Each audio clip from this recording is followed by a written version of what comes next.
Study 24 class में आपका बहुत बहुत स्वागत है। आज के इस क्लास में हम लोग देखने वाले हैं बहुत ही इम्पोर्टेंट टॉपिक जो आपके एग्ज़ाम में 1 नंबर पक्का पूछा जाएगा।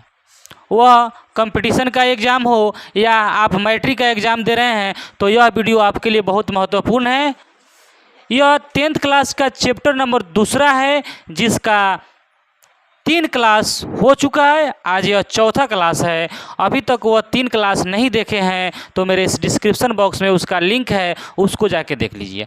आज के क्लास में हम लोग समझने वाले हैं स्ट्रॉन्ग एसिड क्या होता है और स्ट्रॉन्ग बेस क्या होता है और स्ट्रॉन्ग मतलब वीक बेस क्या होता है और वीक एसिड क्या होता है।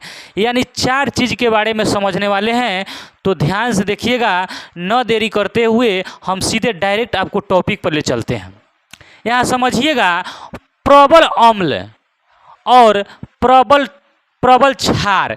यानी प्रबल का मतलब होता है स्ट्रॉन्ग एसिड, मतलब जो हम लोग एसिड पढ़े थे, एसिड और बेस पढ़े थे ना, जिसमें हम लोग को आज पढ़ना है कि उसमें कौन सा स्ट्रॉन्ग एसिड होता है और कौन दुर्बल एसिड होता है। मतलब कौन स्ट्रॉन्ग एसिड होता है और कौन वीक एसिड होता है। वीक माने कमज़ोर और स्ट्रॉन्ग माने मजबूत।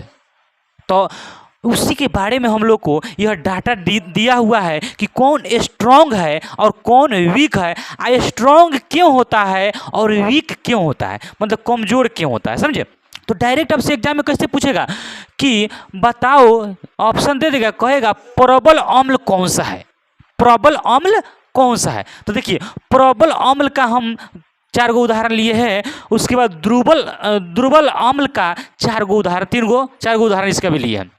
अच्छा, प्रबल क्षार का यानी स्ट्रॉन्ग बेस का 4 उदाहरण लिए हैं और दुर्बल क्षार यानी वीक बेस, मतलब दोनों में 2 गो होता है। जैसे अम्ल में एगो मजबूत होगा और एगो कमजोर, फिर उसी तरह क्षार में एगो मजबूत होगा और एगो कमजोर होगा। तो आखिर इसको किसको कहते हैं स्ट्रॉन्ग और किसको कहेंगे वीक। ठीक है, तो ध्यान से समझिएगा। देखिए, प्रबल अम्ल जो होता है इसको अंग्रेजी में अगर आपसे पूछा जाए तो स्ट्रॉन्ग एसिड कहते हैं, स्ट्रॉन्ग एसिड। तो स्ट्रॉन्ग एसिड जो होता है हमारा HCl होता है, H2SO4 होता है, HNO3 होता है, HB7 होता है। ठीक है, यह हमारा स्ट्रॉन्ग एसिड है। क्या है? मजबूत एसिड। ठीक है, मजबूत एसिड। HCl का फुल फॉर्म होता है हाइड्रोक्लोरिक अम्ल। क्या होता है? हाइड्रोक्लोरिक अम्ल। हाइड्रोक्लोरिक अम्ल क्या होता है? HCl का हाइड्रोक्लोरिक अम्ल। आपको इसके साथ साथ फुल फॉर्म भी याद करते चलना है। नहीं, HCl hydrochloric acid, H2SO4 sulphuric acid.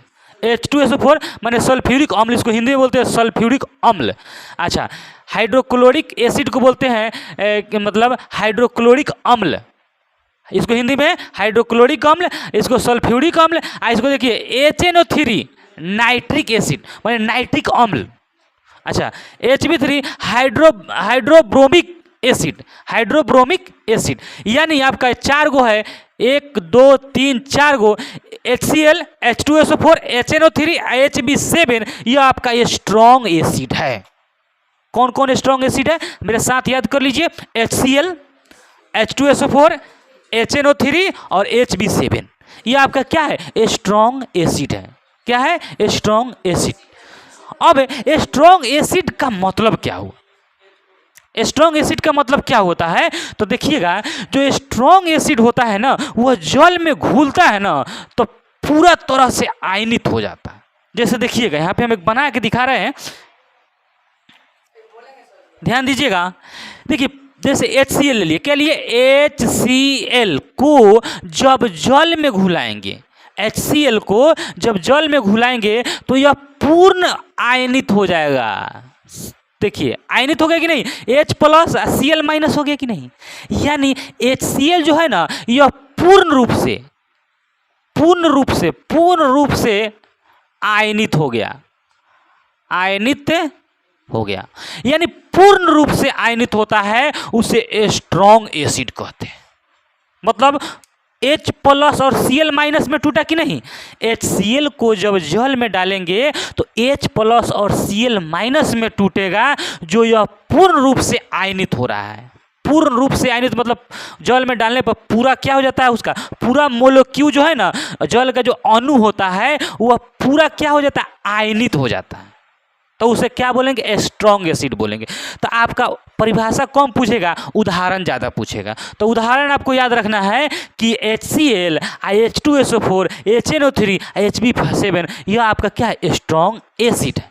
हो गया, समझ में आ गया। यानी पूर्ण रूप से जो आयनित होता है उसे क्या कहते हैं, स्ट्रॉन्ग एसिड। आगे दुर्बल अम्ल किसे कहें, दुर्बल अम्ल यानी वीक एसिड किसे कहें, वीक माने कमजोर एसिड किसे कहेंगे, तो वैसा अम्ल जो जल में घोलने पर पूर्ण रूप से आयनित नहीं होता है। देखिए यह पूर्ण रूप से आयनित हुआ, यह पूर्ण रूप से आयनित नहीं होता है, यानी आधा थोड़ा मोड़ा आयनित हो जाता है और बाकी सभी आयनित नहीं होता है, उसे हम क्या बोलेंगे, मतलब दुर्बल एसिड बोलेंगे। क्या बोलेंगे, वीक एसिड बोलेंगे। जैसे हम इस उदाहरण को लेते हैं, जैसे CH3 और COOH को जब जल में घुलाएंगे तो देखिएगा CH3 COO minus plus H plus, minus होता है, प्लस होता है, तो ऐसा नहीं होता। तो देखो यह पूरा आयनित हुआ है, मतलब पूर्ण रूप से यह आयनित नहीं हुआ है। यह जो देखिए इसका कुछ भाग आयनित हुआ है, नहीं हुआ है, खाली देखो वो दिखा रहा है, मतलब यह पूर्ण रूप से यह आयनित। देखिए हई दोनों अलग अलग एकदम हो गया है कि नहीं, ClH एकदम अलग अलग हो गया है, लेकिन यह देखिए पूर्ण रूप से आयनित नहीं हुआ है। तो इससे जो पूर्ण रूप से आयनित नहीं होता है उसे हम मतलब दुर्बल अम्ल बोलते हैं। जैसे आपका उदाहरण याद रखना जरूरी है, दुर्बल अम्ल का उदाहरण है H2CO3। H2CO3 इसको बोलते हैं कार्बोनिक अम्ल। क्या बोलते हैं, कार्बोनिक अम्ल। H2CO3 को कार्बोनिक अम्ल, H3PO4 को फॉस्फोरिक एसिड, और H2SO3 यहाँ H2SO4 है, दोनों में देखिए अंतर है।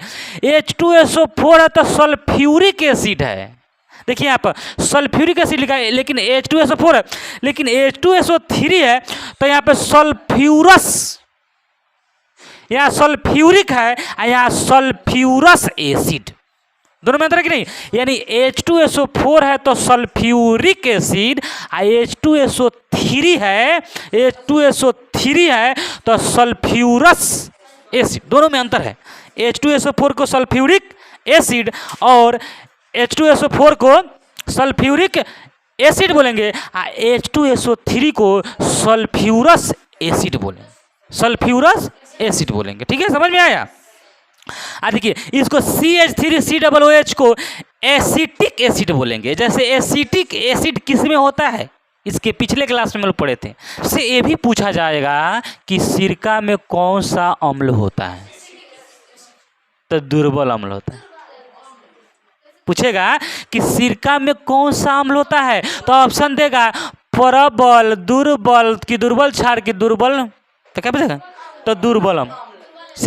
कौन में, सिरका में। तो सिरका में क्या होता है, तो देखिए ये चार को याद रखना है, acetic acid, sulphurous acid, phosphoric acid और कार्बोनिक एसिड। यह आपका जो होता है वीक होता है। क्या होता है, वीक मतलब कमजोर होता है। तो आप समझ गए होंगे कि जो अम्ल जल में घुलकर पूरा तरह से आयनित हो जाता है उसे स्ट्रॉन्ग एसिड कहते हैं।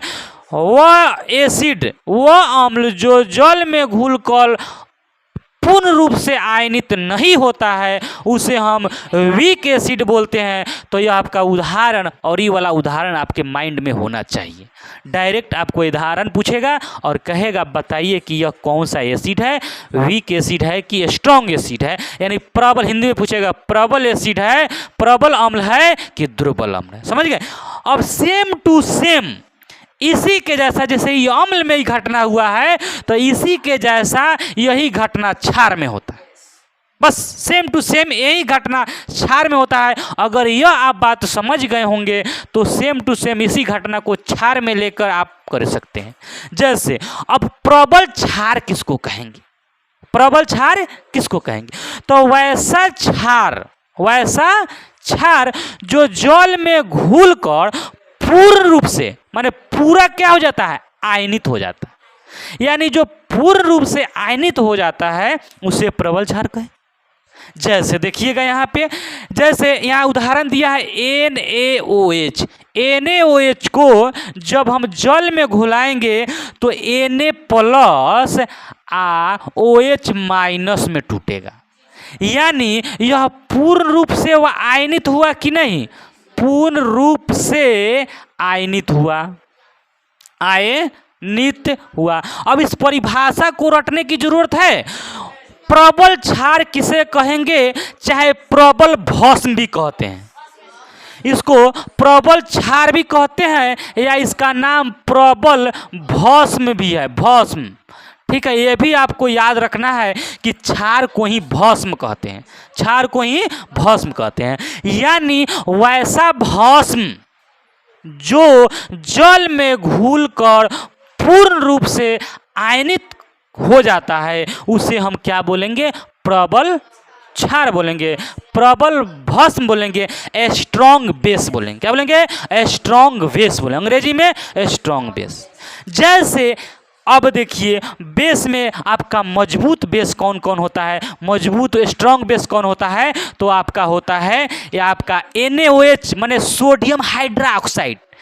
देखिए NaOH को कहते हैं सोडियम हाइड्रोक्साइड, KOH को कहते हैं पोटेशियम हाइड्रोक्साइड, Li से लिथियम होता है तो लिथियम हाइड्रोक्साइड, और Ca से कैल्शियम होता है तो कैल्शियम हाइड्रोक्साइड। देखो देखिए इनमें नीचे है, देखो calcium hydroxide, lithium hydroxide, potassium hydroxide और सोडियम हाइड्रोक्साइड। देखिए Na है तो सोडियम हाइड्रोक्साइड, K है तो K को पोटेशियम कहते हैं, potassium hydroxide, lithium hydroxide, Ca से कैल्शियम हाइड्रोक्साइड। यह सब क्या होता है, आपका स्ट्रॉन्ग बेस होता है, यानी प्रबल क्षार होता है। सुधा उधर क्यों देख रही है,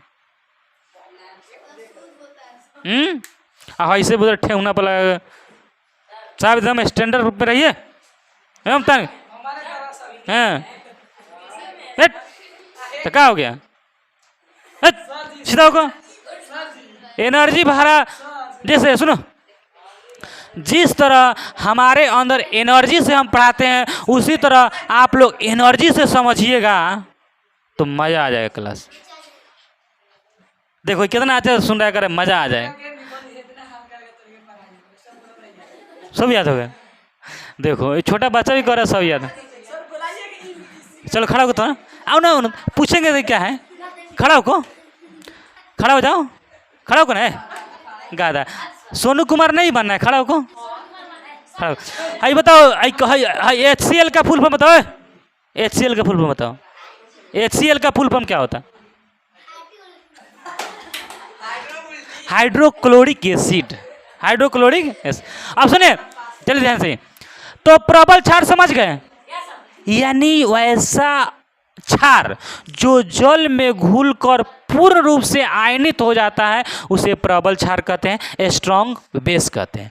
समझ में आ गया। जैसे sodium hydroxide, potassium hydroxide, lithium hydroxide, calcium hydroxide. बस उसी तरह दुर्बल क्षार, वैसा क्षार जो जल में घुलकर पूर्ण रूप से आयनित नहीं होते हैं वह आपका दुर्बल क्षार के अंतर्गत आता है। जैसे आपका हो जाएगा मैग्नीशियम हाइड्रोक्साइड।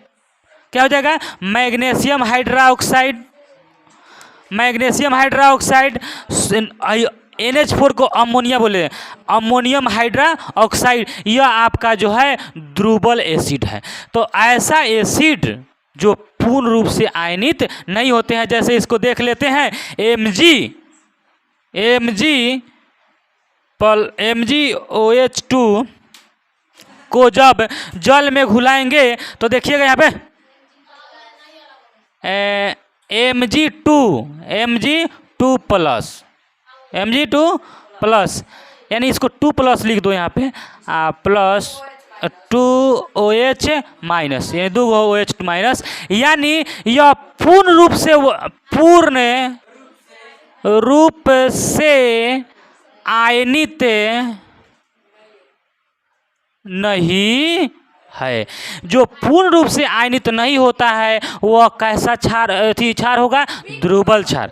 तो समझ गए, स्ट्रॉन्ग, वीक और मतलब स्ट्रॉन्ग एसिड समझ गए, वीक एसिड समझ गए, स्ट्रॉन्ग बेस समझ गए, वीक बेस समझ गए। अगर देखो हम लोग इसको अंग्रेजी में समझ गए, अंग्रेजी में समझ, हिंदी अगर आपसे पूछा जाएगा परीक्षा में स्ट्रॉन्ग, जैसे अगर हिंदी इंग्लिश परीक्षा में दोनों आता है, हिंदी भी आता है इंग्लिश भी आता है, दोनों साथ साथ रहता है।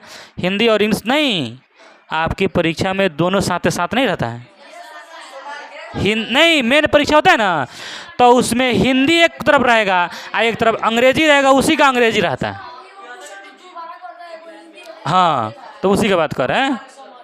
तो वहाँ पे आपको जो हिंदी नहीं बुझाएगा ना, तो वहाँ पे अंग्रेजी वाला सवाल देख सकते हैं। ठीक है, इस तरह से हम लोग यह 1 मिनट फिर से इसका सिर्फ जो है आपको उदाहरण याद रखना है। तो एक बार पुनः रिवीजन करते हैं कि स्ट्रॉन्ग एसिड और स्ट्रॉन्ग वीक एसिड का। प्रबल अम्ल किसे कहते हैं? दुर्बल अम्ल किसे? प्रबल अम्ल उसे कहते हैं जो जल में घुलकर पूर्ण रूप से आयनित हो जाता है, उसे प्रबल अम्ल कहते हैं।